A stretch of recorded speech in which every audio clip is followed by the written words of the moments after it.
Hello, my name is Alexander. Ho hat hat. I'm going to do a commentary video for Napoleon Total War multiplayer. I command the United Netherlands, and my opponent is tnooner in command of Great Britain. We'll look at my troops first. I have 6 units of these Dutch flancour, and those are light infantry, and they're intermingled with my regular line infantry, and they look pretty much the same. Here I have 2 squadrons of light horsemen. Those are my hussars, and I put them together. And I have 2 teams of these 7-pounder howitzers. So I really want my firepower for this battle. Here's a close-up of the Dutch flancour. They look pretty cool. Alright, here's my general staff. That's my general. And here I have 2 squadrons of the carabiner. Those are heavy horsemen, but they don't have the kind of armor that the French carabiners have. But they still look pretty cool. Alright, let's go look at the British army commanded by tnooner. He has 2 units of riflemen. Those are skirmishers with pretty good range. Then he has 4 units of artillery. 2 are 6-pounder horse artillery, and the other 2 are 2-pounder foot artillery. Alright, let's go look at the rest of his troops. He has... what's this? That is a horse guard. He has 2 squadrons of horse guard. And then he has 2 more squadrons of other horses, which we'll talk about later. Here is a light foot unit. Those are kind of like skirmishers. Then he has a elite foot guard unit. He has 1 of those. Then he has 1 unit of the regular foot infantry. Then he has 5 units of the fencibles.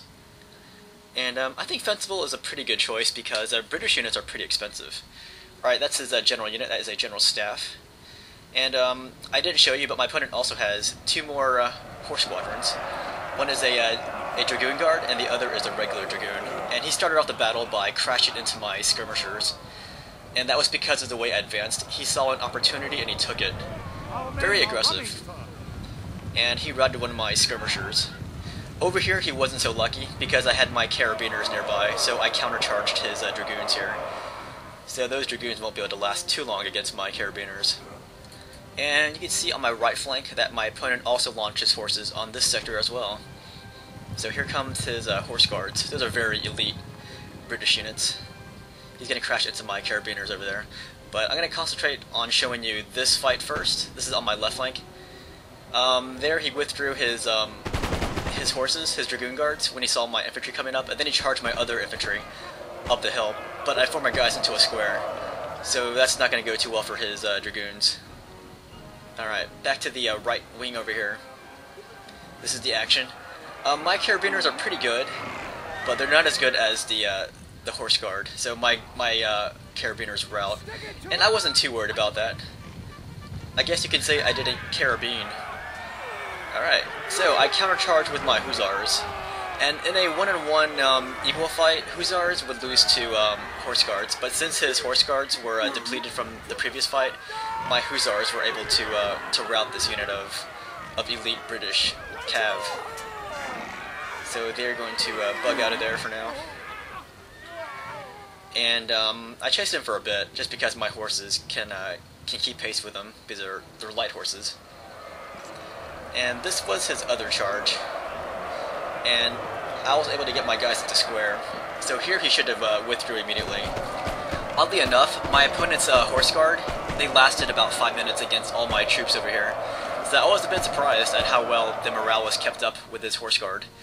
But still the outcome was a foregone conclusion in that situation. But, what's this? Alright, I pretty much reassembled my army after his horse charge at the beginning. So now I'm going to proceed forward, and I'm going to bring up my howitzers. And you can see I'm shifting my horses to my left wing, and that was for a reason. I wanted to take out his artillery opposite my left flank.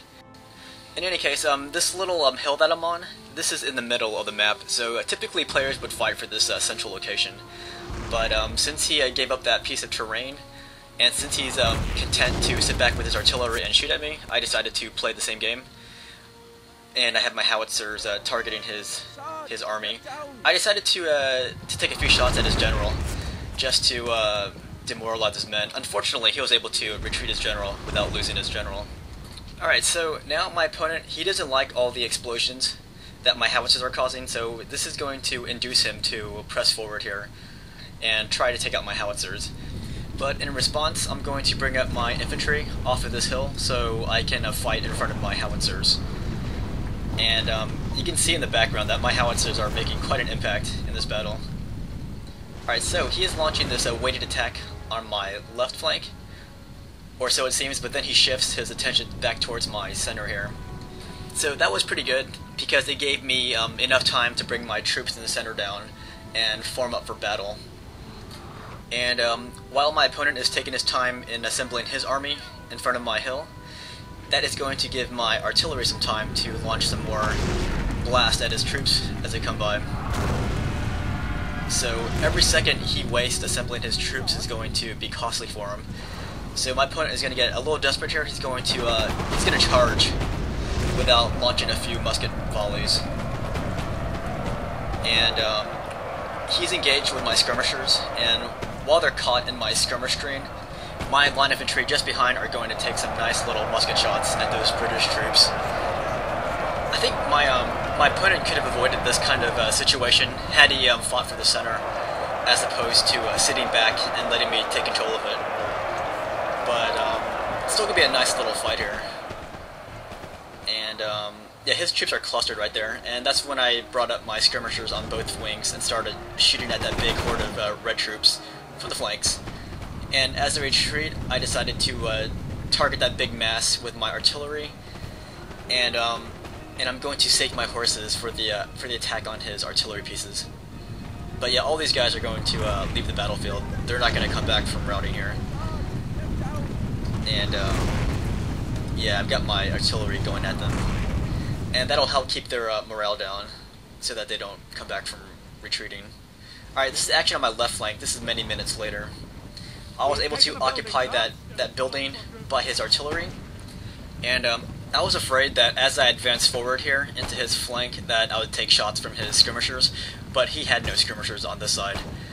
But the only thing shooting at me was his artillery, and that was semi-bearable, just because I had my guys in a loose order formation. And you can see him using his canister shots on my troops, and this is also when I was able to bring up my line infantry. So my guys are going to exchange musket fire with my opponent's canisters, and at the same time I have the support of my skirmishers inside that building back there. So after a time elapsed here, you can see that his troops, his artillery, are going to rout because they don't like being shot at by those muskets. And I'm pretty sure nobody likes being shot at with muskets. But yeah, they take a few more shots, but eventually they will rout. There you go. That is his artillery crew routing. And if you'll notice from the mini-map, this is my opponent's right flank. So I'm going to press forward here so I can roll up his right flank down to his center. And my opponent gets a little desperate here. He's going to take his general staff, and that was his only unit in the sector, so he's going to charge into my infantry as I advance.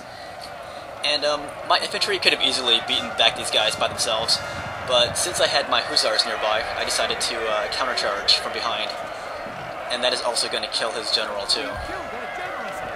Alright, so I now control his right flank, and that's going to be certain doom for his army. And all the meanwhile, my artillery is still shooting at his main body of infantry.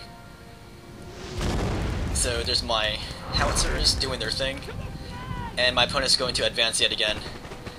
But I have my guys outside of the forest taking shots at his advancing infantry. And you can see that the combination of musket fire and especially the howitzer blast are already routing some of his units. And I'm not sure who destroyed that structure in the back. I didn't do that. I've been targeting his infantry. But here comes his dudes, and my artillery is going to keep shooting. And this is when I took my horse units and I decided to pretty much run down his artillery line. And my opponent has no response to that. He has some riflemen on his extreme left, but they are not going to play any part in this battle. You can see their flag in the back, but yeah, I'm going to continue to destroy his artillery. And now my opponent is surrounded. He has my infantry in front and my cav behind him. So he's going to go in the safest direction. He's going to go forward here. And all the meanwhile, he has to look out for my artillery. And if you'll notice, my artillery is shooting really close to my own troops, but that's fine. It's only a game. And that artillery blast destroyed his morale, so once he touched my skirmishers, his guys routed. And look at that, just for good measure, my artillery decided to shoot my own troops. Alright, this is the big mass of British troops who crashed into my right flank. And I'm going to do a classic hammer and anvil charge with my hussars on his troops here. So his guys are going to rout.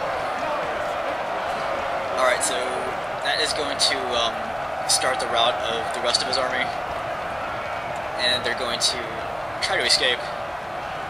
But that's pretty much the end of the battle. And look at that, my own guy shot right into my formation of horses. Not very safe. Alright. There's my horses. They're charging out. But the battle ends. Anyways, a good game to my opponent. Hope you guys enjoyed this battle.